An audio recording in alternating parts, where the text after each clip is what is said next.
Okay, here's video number 2. In video number 2, we're going to be talking about the grip, the stance, the posture, and the ball position. In other words, the things you need to do before you hit the golf ball. As we worked on very hard in the school, we got to have the right grip.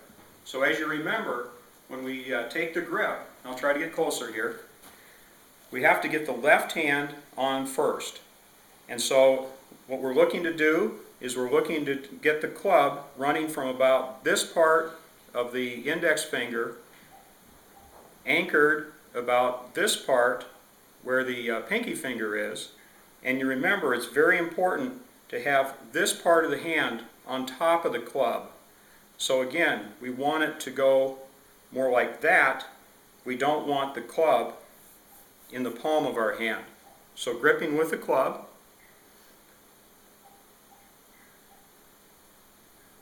we get that on first. We close the hand over, and so that pad is on top of the grip right there. Okay, now with the right hand, remember that we can overlap, we can interlock, or we can do a baseball or 10-finger grip. What I prefer is the overlap, but if I recall, at least one of you was using the interlock, and that's fine too. So with the overlap, we're trying to get the club in the fingers here, so not in the palm, definitely more in the fingers. So I'm going to overlap with the pinky finger right there. Going to get the fingers on and then close the right hand over.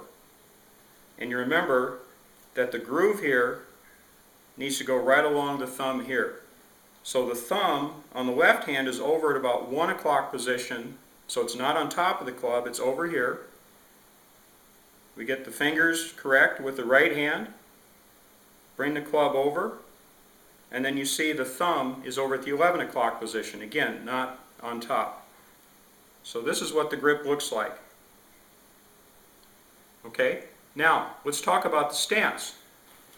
The stance, as you remember, we need to stand wide enough to feel balanced, but narrow enough to still be able to turn nicely during the entire swing. So we don't want to get too close like this, unless we're hitting a chip shot or something like that. We don't want to get real wide like that, because we can't turn very well. So, for me, I like to take a little bit wider stance than a lot of folks do.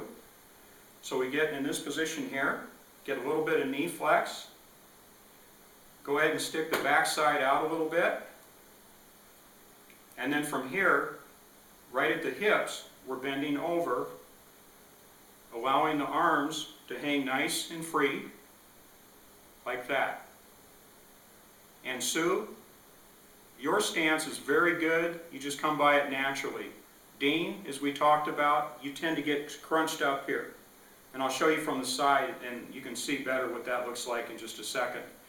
But again, with the stance, we want to feel like we're in an athletic position. We want to feel as though we're balanced, we can move either way, we're ready to go. And so, this is what a proper stance looks like right here. Okay, from the side, again, we got that good balance. We got some knee flex here. Backside sticks out a little bit, and then we're bending over from the waist. We need to have our hands not real close to our body like that, not real far out here, somewhere in this area here. The longer the club, the farther the hands tend to be from the body. But we're talking about increments, not a big thing there. Okay? So, if we are standing far enough away from the ball, then we're able to go ahead and take our stance, bend over from the waist, and still be in really good position, like that. So Sue, again, you do that pretty well. Dean, this is more of what it looks like, because you get the lower half really good. The ball gets too close, and so the only thing you can do is to kind of scrunch up like this in order to be able to get the club close to the ball. So what we need to do is have you have the ball out a little bit farther from you. Your arms are able to hang a little bit better, much more relaxed across the top, and then you're able to go from there. So that's the stance, and then also I was talking about the posture as well. Ball position.